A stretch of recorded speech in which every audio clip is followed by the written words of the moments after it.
Voilà, d'entamer le débat, je vais passer la parole à Alain Goossens de la Fédération Wallonie-Bruxelles et à DV Productions, si vous voulez me rejoindre. Bonsoir.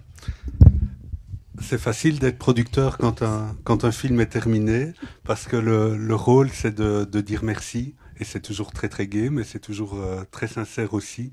Alors Monique Marnette de la DV Productions et moi, on va se partager quand même ce rôle agréable. Plaisir. Je ne vais pas te laisser tout le plaisir pour toi. Non. Mais je vais quand même commencer. Tu vas commencer. Je vais quand même commencer. Je vais commencer par remercier bien entendu au premier chef Caroline Dunt de nous avoir fait ce beau film. Merci beaucoup.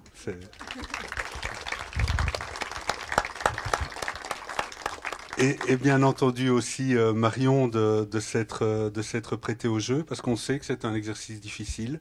C'est déjà le 8e film de la collection cinéaste d'aujourd'hui, et chaque fois on revient toujours avec, et c'est normal, de la part du réalisateur ou de la réalisatrice qui fait l'objet du portrait, la même envie d'un côté de communiquer ce qu'il a voulu dire à travers son cinéma, et la même crainte aussi peut-être de s'ouvrir au regard d'un réalisateur extérieur. Donc merci Marion pour la confiance que tu nous as faite, merci pour la sincérité et la beauté de ce que tu nous as donné, ce que tu as permis à Caroline de recueillir sur ton cinéma.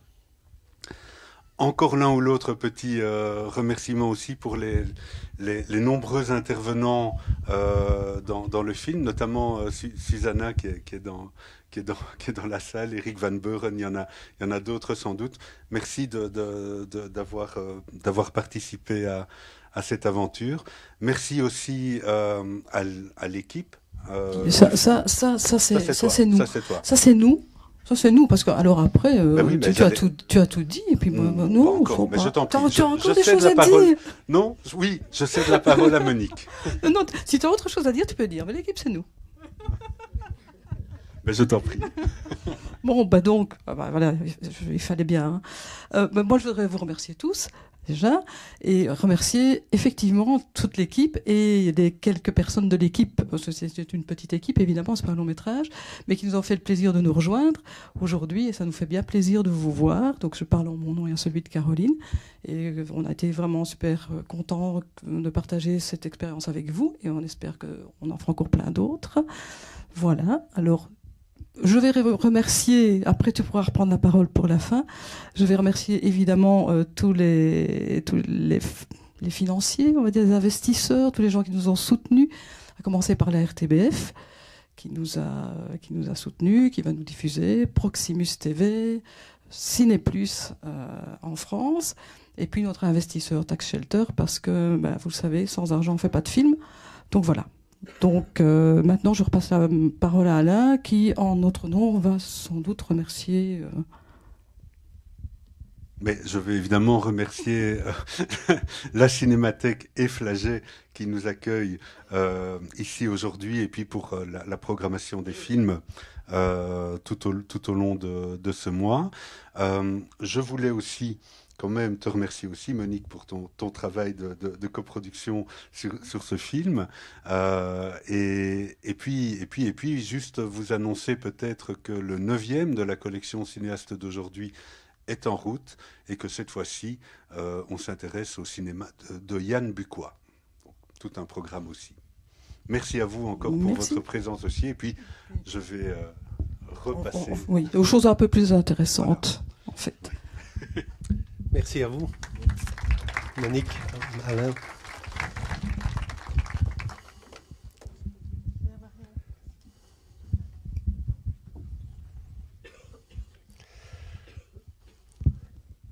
Voilà.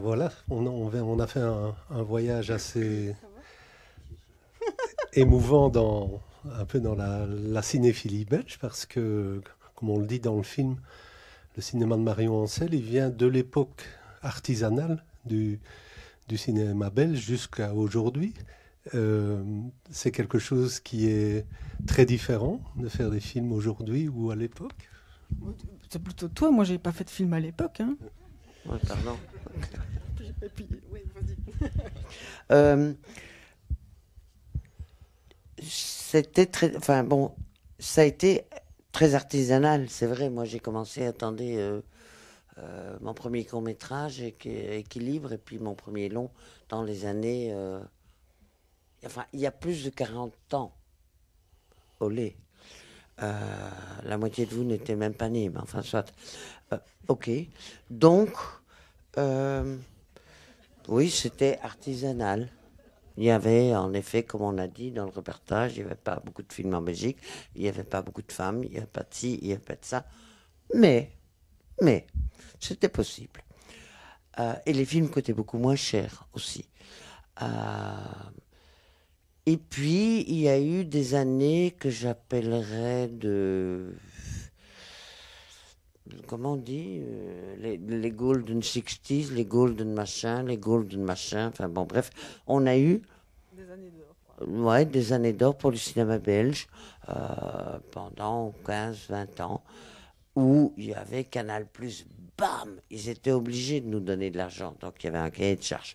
Donc, on avait vraiment beaucoup d'argent de Canal+, France, Donc, au lait, on pouvait financer des films, même certains que j'ai faits, pas des gros budgets, mais quand même. Ok, ça allait plutôt bien.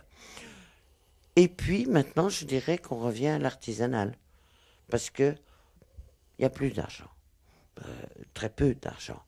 Donc, ce qu'on essaye de faire, comme le dernier, le petit navire, au lard, il n'est même pas financé. Je veux dire, non, il est à peine financé. Donc, on revient dans des années que j'appellerais d'artisanal. On chipote, on tripote et on fait avec ce qu'on peut. Donc voilà, ça va comme ça. Est-ce que c'est un sujet qui est abordé à la fin du film? Vous avez fait un film sur une femme cinéaste. Est-ce que vous avez l'impression, en approchant son cinéma, d'avoir affaire à un cinéma féminin ou féministe? Oui, vas-y, hein. Marion adore ce genre de questions. Non. C'est pour ça que je l'ai pris. Non, je remarque que donc la collection, c'est le 8e film. Et dans la collection, il y a 2 films sur des femmes cinéastes qui sont faits par des cinéastes, des femmes, dont une est là, Marianne, je te salue. Donc les 2 films qui ont été faits sur des femmes cinéastes ont été faits par des femme cinéaste. Marion a la particularité de, comme elle le dit dans le film, de ne s'être jamais posé la question parce qu'elle a eu cette grande force d'avoir une maman, je pense. La grande chance et d'avoir une maman qui lui a donné qui lui a ouvert la voie, en fait. Enfin, tout était possible avec ta maman. Ta maman avait fait des études. Déjà ma grand-mère. Hein. Ouais, sa grand-mère. Ça fait dans sa famille, on ne s'est jamais dit ce n'est pas une place pour une femme. Mais c'est sûr que pour moi, Marion, quand on veut faire une école de cinéma, on se dit il y a Hitchcock, il y a Chaplin, il y a Kubrick, et puis on égrène les noms et on n'a pas beaucoup de modèles féminins. Donc effectivement, on a studio Agnès Varda. Voilà, studio Agnès Varda, il y a Chantal Akerman, il y a Marion Ancel, mais c'est vrai que c'est important d'avoir des modèles féminins aussi, ouais. Et on est de plus en plus en train de se battre pour pouvoir se faire des places. Voilà. Alors en 1 heure, vous avez dû résumer un nombre de films qui font chacun 1h30. Vous n'avez pas choisi la chronologie. Quelle a été votre démarche pour organiser ce portrait? Quand on est venu à moi pour ce portrait, c'est sûr qu'avec 12 films, une bonne grosse douzaine de films, je m'étais dit ok, la complexité de ça, c'est d'essayer de parler de chacun des films dans la chronologie et de refaire le parcours de Marion. Et donc, je vais saupoudrer 1 minute, 1 minute 30 de chaque film pour, au fond, laisser un peu tout le monde sur sa faim. Donc, moi, je voulais articuler le film sur 2 aspects qui me semblaient essentiels dans son cinéma, qui étaient et les films de bateau et les films de désert. Et donc, j'en ai choisi 2 qui sont des films qui, moi, me tiennent à cœur particulièrement. Donc, ça, c'est tout à fait subjectif. Et j'ai laissé une place particulière après à Nuages, qui me semble être aussi un film d'une grande liberté. Et je pense que c'est Michel qui dit ça, c'est sa monteuse, qui dit qu'effectivement, Marion ne se laisse dicter le planning par personne, ni ses envies, ni la manière de faire, ni la durée des films. Et donc, elle fait absolument ce qu'elle veut. Et je pense que ça, c'est une de ses grandes... de sa richesse et de sa grande force. C'est aussi de pouvoir présenter exactement ce qu'elle a voulu faire. C'est une exigence qui finalement bénéficie aux spectateurs, une exigence de qualité. Et en même temps, on rencontre quelqu'un d'assez modeste, parce que peintre, elle ne se trouvait pas excellente, actrice, elle ne... pas mal, mais sans plus. Oui, d'ailleurs, elle vous dira qu'elle fera des petits films d'auteur, mais ça, je peux te laisser peut-être la parole. Non, au fait, donc quand la Cinémathèque, qui fait la collection, a proposé, ou a décidé, n'importe, que je serai là, combien? 8e? Bon, la 8e. Non, enfin, bon, ça, je n'en sais rien. Mais enfin, la 8e réalisatrice dans cette collection. C'est mon caractère, mais tu me connais. Hein. Donc j'ai posé mes conditions. Je dis oui, sympa, oui, c'est très bien, je suis flatté. Mais est-ce que moi, je voudrais proposer la personne avec qui que j'aimerais qui me filme, enfin, qui travaille sur mon travail. Oui, je dis, ben oui, c'est moi qui propose. Ok. J'ai proposé Caroline. Parce que Caroline, je l'avais rencontrée, j'avais vu des documentaires très très beaux qu'elle avait fait. Je la connaissais un peu. Et j'aimais beaucoup ces 2-3 documentaires qu'elle avait fait à l'étranger, au Mexique. Enfin bon, et je me suis dit, oui, je crois que cette femme, ça va être bien. Après, j'ai dit, alors, oui, oui, ok, Caroline, pourquoi pas. Et puis après, ils ont dit, oui, mais bon, on va proposer à tel producteur.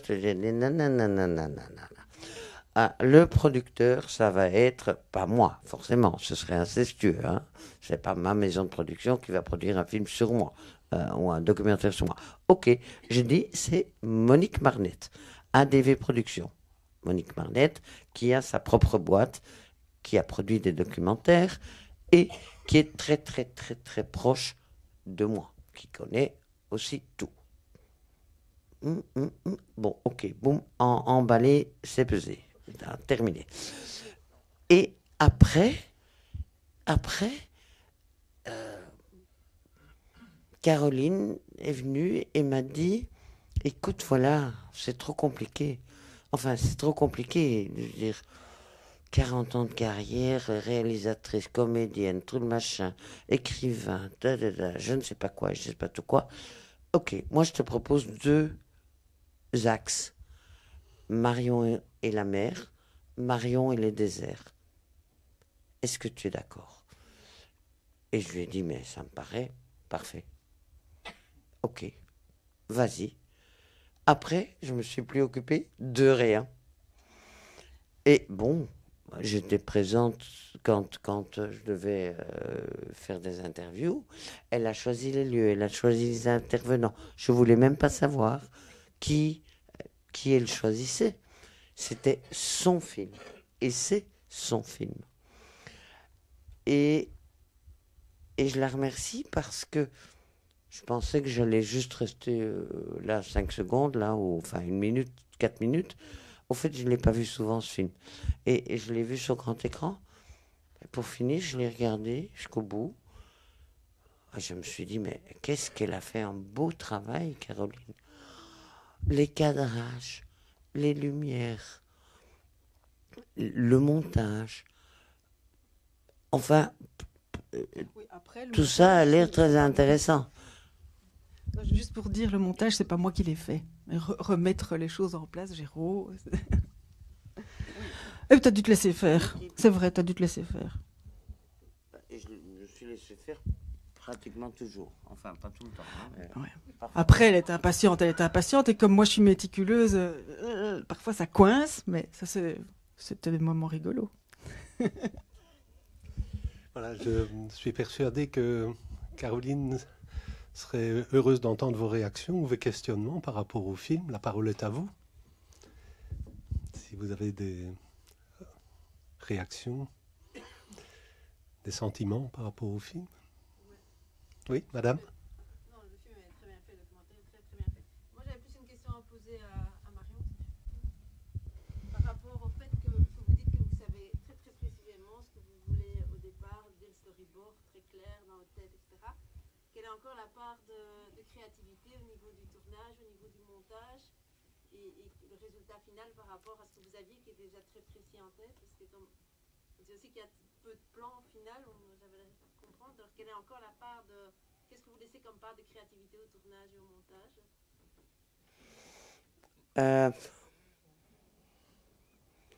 Pas grand-chose.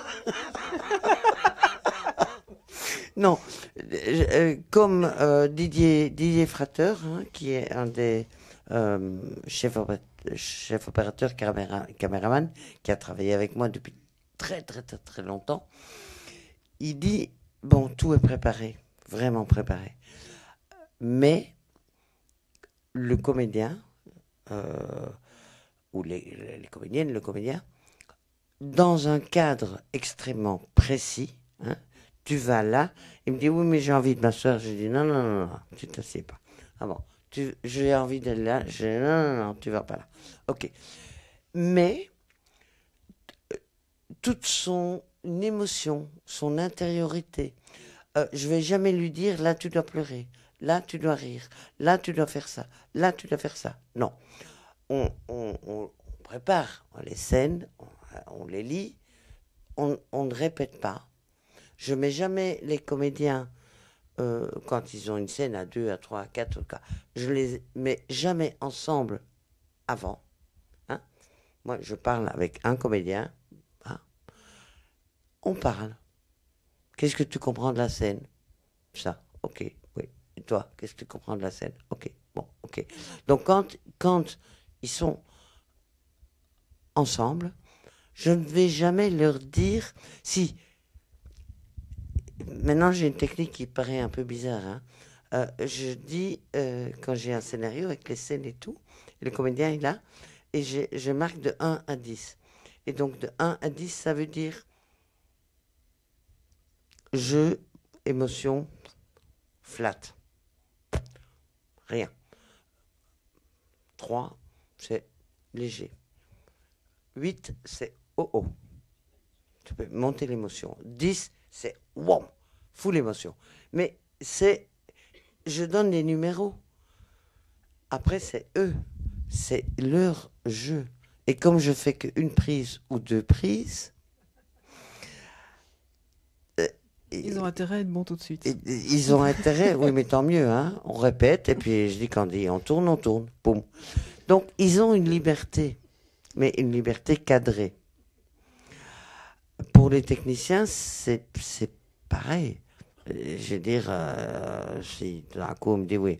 Non. Mais avec le chef opérateur, le cadreur et tout ça, surtout le chef opérateur, je relis le storyboard, hein, mes petits dessins là, débiles, là, bon, je le lis avant. Et s'il me dit, mais pourquoi tu fais maintenant une contre-plongée? Est-ce qu'il y a besoin d'une contre-plongée? Et je réfléchis avec lui. Parce qu'au fait, j'ai eu que des hommes, hein, au cadrage. Et oui, enfin bon. Donc, avec lui, ça pourrait être elle, mais enfin, c'est lui. Je réfléchis, je dis, ben oui, au fait, pourquoi je mets la caméra en contre-plongée ou en plongée pourquoi tu as besoin d'un travelling là? Alors je corrige mon storyboard en le confrontant après, donc, enfin, avant de tourner, mais après, avec les techniciens. Et bien évidemment, le son, moi je fais plein de suggestions, mais après, S'il me dit, oui, mais attends, toi, tu as marqué un moineau, nanana, et moi, je veux une alouette, je dis, mais moi, une alouette, et qu'est-ce que tu penses? Même chose pour le compositeur de la musique.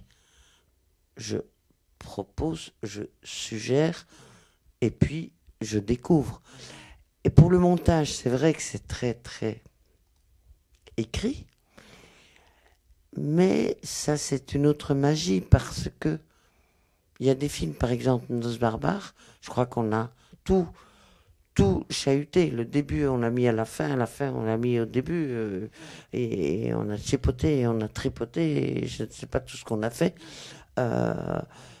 Pour tous les films, c'est pas pareil. Parfois, c'est chronologique, et donc le montage est déjà assez en place, mais pas toujours.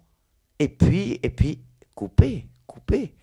Et moi, je dis tout le temps couper. Ben non, c'est embêtant. Et Michel Hubinon, ou parfois Suzy, me dit, oui, mais attends, si tu coupes, ça va être vraiment trop court. Mais non, coupe pas. Donc là, je les écoute quand même. Donc, c'est une équipe. De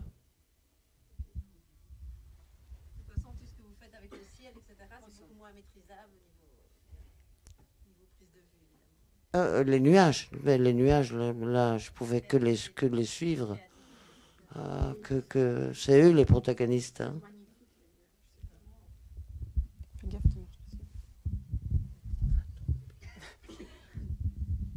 D'autres réactions, avis, questions, monsieur? Oui. Moi j'ai une question en fait pour Caroline, parce que Marion a dit que vous vous connaissiez déjà un petit peu avant. Est-ce que On entend, monsieur? Oui, attends, moi je l'entends. Je t'entends. oui. Est-ce qu'à la suite des entretiens, est-ce que tu as l'impression que la perception de Marion pour toi, est-ce qu'elle a changé? Est-ce que tu as fait le film que tu pensais faire sur la personne que tu pensais décrire en quelque sorte, ou est-ce que ça a changé lors du montage, à la suite de tous les entretiens?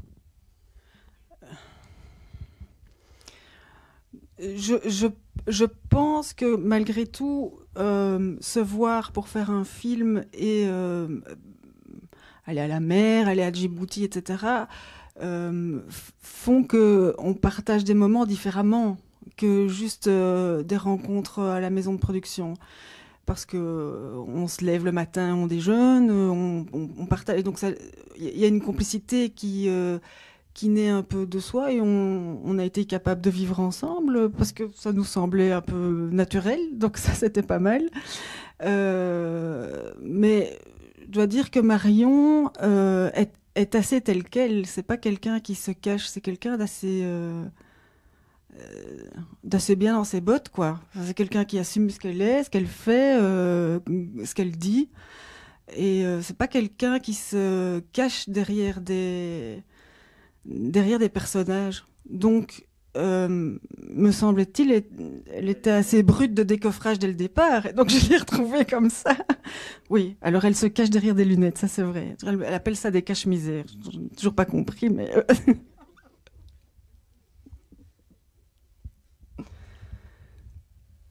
Mais si je voudrais juste rajouter une toute petite chose, c'est que Caroline a fait une recherche, mais vraiment profonde, sur tout mon travail, toutes les archives, toutes les photos. Elle avait accès à la cave et à la cinémathèque, pas tech, la cinémathèque. Et donc, elle connaît, mais beaucoup mieux que moi, au fait, tout ce que j'ai fait. Elle a passé des heures et des heures et des heures à trier, lire les articles, visionner les films et tout ça. Moi, bon, c'est bien que j'ai regardé celui-ci, ok, d'accord. Mais si on me dit, ben, c'était quoi le troisième? Je dis, bof, je sais plus. Et quoi, machin. Et alors je dis, oui, attends, il y en avait... c'est toujours par rapport à mon fils. Là, il avait 1 an. Ok. Là, il avait 3 ans. Maintenant, il a 36 ans. Donc, je fais un décompte et je dis, oui, bon, ça devait être dans telle année. Au fait, je m'en fous des films que j'ai faits. Enfin, c'est pas que je m'en fous. Ça m'intéresse pas. Ce qui m'intéresse, c'est demain. Et Caroline, elle a une connaissance, mais beaucoup plus approfondie de mon travail que moi-même. Voilà, merci Caroline. Non, mais moi j'aime ça, j'aime chipoter, j'aime passer du temps, j'ai beaucoup de patience, surtout que ça me plaît bien. Ça. Il y avait une question? Oui. Marion vient de répondre partiellement à la question que je me préparais à formuler. C'était une question pour Madame Dont, à savoir que, puisqu'avec un œil professionnel, vous avez décortiqué en détail, revu ou vu la totalité de son œuvre et examiné toutes sortes d'archives, est-ce qu'alors des entretiens que vous avez eus avec elle, il est ressorti soudain un élément pour vous de surprise quant à sa méthode, à sa façon de travailler? Est-ce que malgré la connaissance, comme elle vient de le dire, encore plus approfondie que la sienne propre, vous avez eu un ou plusieurs éléments qui vous auraient soudain particulièrement surpris dans sa façon de faire? Alors oui, il y a une chose qui m'a surprise, je dois dire. C'est quand on était à Djibouti et qu'on a retrouvé les 2 enfants qui étaient maintenant des hommes actuellement, qui sont maintenant des hommes. C'était assez touchant parce qu'ils ont gardé Marion dans leur cœur, je crois, pour toujours. Et quand Saïd raconte qu'en fait Marion, elle passait du temps après la journée de tournage sous 45 degrés à mettre au lit les 2 plus jeunes, parce qu'il y en avait un qui avait déjà passé l'âge et qui continuait à faire le saut, à lire des petites histoires. Moi, je me suis dit, ok, donc c'est un tournage à Djibouti, c'est vraiment pas simple, il y a des ethnies qui sont pas d'accord entre les passages de zones, etc. Il fait chaud, c'est lourd, on a des camions, il y a beaucoup de choses à gérer. Marion est réalisatrice, mais productrice. Et le soir, elle lit des histoires pour les enfants. Voilà. Moi, ça m'a paru complètement fou. donc oui, voilà, elle est capable de déployer toute cette énergie-là. Ouais.